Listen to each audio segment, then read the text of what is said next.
Hello guys, Sushmoy study হাবে আপনাদের সবাইকে স্বাগত জানাচ্ছি। আমরা একটা নতুন প্লেলিস্ট শুরু করতে যাচ্ছি, যেখানে আমরা ইউভি এর যে বেসিক প্রবলেমগুলো রয়েছে সেগুলো নিয়ে আলোচনা করব এবং সেগুলো সমাধান করে দেওয়ার চেষ্টা করব। এই প্লেলিস্টটা করার আমাদের মূল উদ্দেশ্য হচ্ছে যে যারা প্রোগ্রামিং শিখেছে মোটামুটি এবং যারা অনলাইন জাজে প্রবলেম সলভ করা শুরু করতে চাচ্ছে, মূলত তাদের জন্য এই প্লেলিস্টটা করা। আমরা বিভিন্ন ওয়েবসাইট ঘেটে এবং বিভিন্ন ফেসবুকের পোস্ট ঘেটে আমরা মোটামুটি আহ, কতগুলো 49টা মানে প্রায় 50টার মতো প্রবলেম আমরা ইউভি এর খুঁজে বের করেছি, যেগুলো আসলে ইউভি এর একদম বেসিক লেভেলের প্রবলেম। এবং এই প্রবলেমগুলো যদি সলভ করা যায় তাহলে যে কিক স্টার্টটা স্টুডেন্টরা পাবে সেটার মাধ্যমে তাদের যে প্রোগ্রামিং এর যে জার্নিটা সেটা অনেকটা স্মুথ হবে। আমি আমার প্রোগ্রামিং এর শুরুতে আমি নিজে অতটা ভালো প্রোগ্রামিং পারি না, কিন্তু আমি যখন আমাদের বড় ভাইদের দেখছিলাম তখন আমরা দেখতাম যে বড় ভাইরা সবসময় অনলাইন যে প্রবলেম সলভ করে। শুরুর দিকে তারা অনেকে ইউআরআই করে, কিন্তু তারপর তারা ইউভিএ তে শিফট করে, কোড ফোর্সেসে শিফট করে। কিন্তু আমি যেহেতু একদমই নতুন ছিলাম, তো আমার জন্য মানে প্রোগ্রামিং শেখাটা অনেকটা একটু স্লো ছিল। তাছাড়াও শুধু প্রোগ্রামিং শেখা আর প্রোগ্রামিং কন্টেস্ট করা বা অনলাইন যে প্রবলেম সলভ করার মধ্যে কিছু পার্থক্য আছে। সেই প্রবলেমগুলো নিয়ে আমরা এখানে আলোচনা করব। একটা অনলাইন যে একটা প্রবলেম সলভ করতে গেলে আসলে আমাদের কোন কোন অ্যাপ্রোচগুলো ফলো করতে হয়, আমাদের যে টাইম কমপ্লেক্সিটি বিষয়গুলো নিয়ে চিন্তা করতে হয়, আমাদের যে ভেরিয়েবলের সাইজ সেটা মানে একটা ইন্টিজার ডাটা আমার কতটুকু রেঞ্জের মধ্যে আছে, সেটাকে আমরা নর্মাল ইন্টিজারে নিব নাকি লং লং এ নিব। এই অনেক ছোট ছোট বেসিক জিনিস আছে যেগুলো আসলে প্র্যাকটিসের মাধ্যমে শুরু হয়। কিন্তু আমি যেটা ফেস করেছি যে একটা ছেলে যখন নতুন কোনো অনলাইন জাজে সে প্রোগ্রামিং করা শুরু করে তখন সে হচ্ছে গিয়ে বারবার আটকে যায়, রং অ্যান্সার খায়, তারপর হচ্ছে প্রেজেন্টেশন এরর খায়।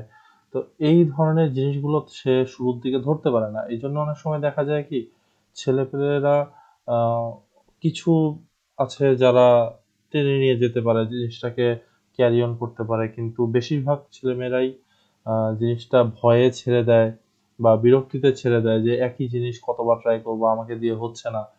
আমরা স্কুল কলেজ পর্যন্ত দেখা যায় যে স্টুডেন্টরা টিচারদের একটা ভালো হেল্প পায়, যে আমি একটা অঙ্ক বুঝতেছি না বা আমি একটা ফিজিক্স বা কেমিস্ট্রি থিওরি বুঝতে পারতেছি না, সেটা আমি গিয়ে হচ্ছে আমি আমার টিচারকে, সেটা বাসার টিচার হোক, স্কুলের টিচার হোক বা কলেজের টিচার হোক, তার কাছে বুঝিয়ে নিচ্ছি। কিন্তু ইউনিভার্সিটিতে কম্পিউটার সায়েন্সে ভর্তি হওয়ার পর বা যে কোনো সাবজেক্টে ভর্তি হওয়ার পর যদি কেউ প্রোগ্রামিং শেখা শুরু করে, এই অনলাইন যে প্রবলেম সলভ করা বা কন্টেস্টের প্রবলেম সলভ করার ক্ষেত্রে তারা যখন কোনো জায়গায় আহ, আটকে যায় বা ডিফিকাল্টি ফেস করে, তখন তারা কিন্তু আসলে টিচারদেরকে ওইভাবে পাশে পায় না।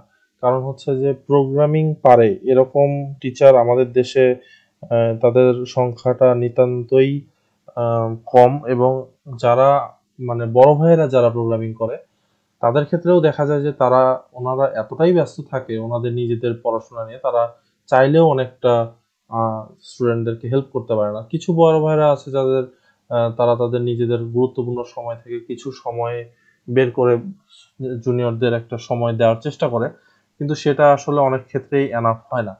তো আমি চাচ্ছি যে আমি যদি স্টুডেন্টদেরকে কিছু প্রবলেম, যেমন আমি এখানে 49টা করছি, এর মধ্যে যতটুকু আমি পারবো, যদি আমি সবাইকে একটা সলিউশনের মাধ্যমে দেখাইতে পারি যে আসলে কিভাবে প্রবলেমগুলো সলভ হয়, কিভাবে আমরা আসলে জিনিসগুলোকে রান করি, প্রেজেন্টেশনের ওর জিনিসটা কি, কম্পাইলেশনের ওর জিনিসটা কি, এগুলো যদি আমি একটু বুঝিয়ে দিতে পারি, আশা করি যে প্রোগ্রামিং শেখাটা সবার জন্য একটা সুন্দর একটা শুরু হবে আশা করি। এবং শুরুটা যার ভালো হয় প্রোগ্রামিং এর ক্ষেত্রে আমি দেখেছি যে শুরুটা যার ভালো হয় সেক্ষেত্রে সে কিন্তু ভবিষ্যতে ভালো প্রোগ্রামার হয়ে ওঠার সম্ভাবনাটা অনেক বেড়ে যায়। আর প্রোগ্রামিং এর ক্ষেত্রে শুরুটা যার খারাপ হয় তাদের ক্ষেত্রে বেশিরভাগ ক্ষেত্রেই ছেলেরা বা মেয়েরা বা স্টুডেন্টরা প্রোগ্রামিংটা ছেড়ে দেয়, বিরক্তিতে ছেড়ে দেয়, ভয়ে ছেড়ে দেয়, বিভিন্ন কারণে ছেড়ে দেয়। তো আশা করি যে আমাদের এই প্লেলিস্টের ভিডিওগুলো দেখে যদি কারো প্রোগ্রামিং এর জার্নিটা সুন্দর হয়, তাহলেই আমাদের এই প্লেলিস্টটা করার সার্থকতা পাবে। তো আশা করি আপনারা আমাদের এই প্লেলিস্টটাকে সাপোর্ট করবেন। এবং আমি এখানে একটা জিনিস বলে দিই যে এখানে আমি কাউকে প্রবলেম মুখস্থ করা বা একদম লিখে দেওয়ার কথা বুঝাবো না।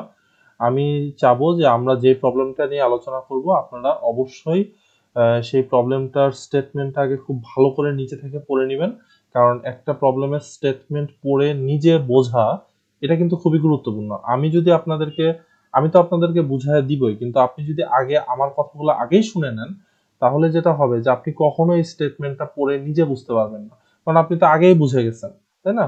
তো আমি যেটা রিকমেন্ড করব সেটা হচ্ছে যে আমরা যে প্রবলেমগুলো নিয়ে আলোচনা করব, আপনি টাইটেলটা দেখে পিডিএফটা নামিয়ে বা অনলাইনে আপনি আগে স্টেটমেন্টটা খুব ভালো করে পড়ে নেবেন এবং নিজে বোঝার চেষ্টা করবেন যে আসলে আমাকে করতে কি বলছে।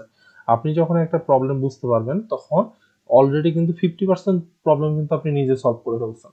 তারপর আমরা যখন আপনাদেরকে প্রবলেমটা বুঝাই দিব যে আচ্ছা ঠিক আছে, এই প্রবলেমটা আসলে এই কথা বলছে, এই প্রবলেমটাকে আমরা এই অ্যাপ্রোচে সলভ করতে পারি। আসলে একটা প্রবলেম কিন্তু অনেকভাবে সলভ করা যায়, আমরা একটা অ্যাপ্রোচ না হয় আপনাদেরকে দেখাই দিলাম। তখন হবে কি যে আপনি নিজে একবার প্রবলেমটা পড়লেন, আমরা আপনাকে প্রবলেমটা বুঝাইয়া দিলাম এবং আপনাকে একটা সলিউশন দেখায় দিলাম।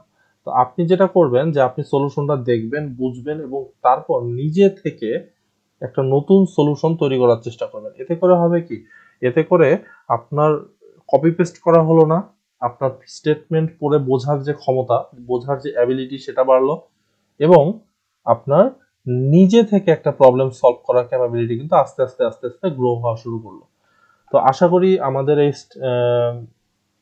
প্লেলিস্টটা আপনাদের কাজে দিবে এবং আপনাদের বন্ধু বান্ধব সিনিয়র জুনিয়র যেই হোক না কেন, যারাই প্রোগ্রামিং এ আসতে চাচ্ছে নতুন বা একটা নতুন ক্যারিয়ার করতে চাচ্ছে প্রোগ্রামিং এ, আমাদের এই প্লেলিস্টটা আপনাদের সবার সাথে শেয়ার করবেন।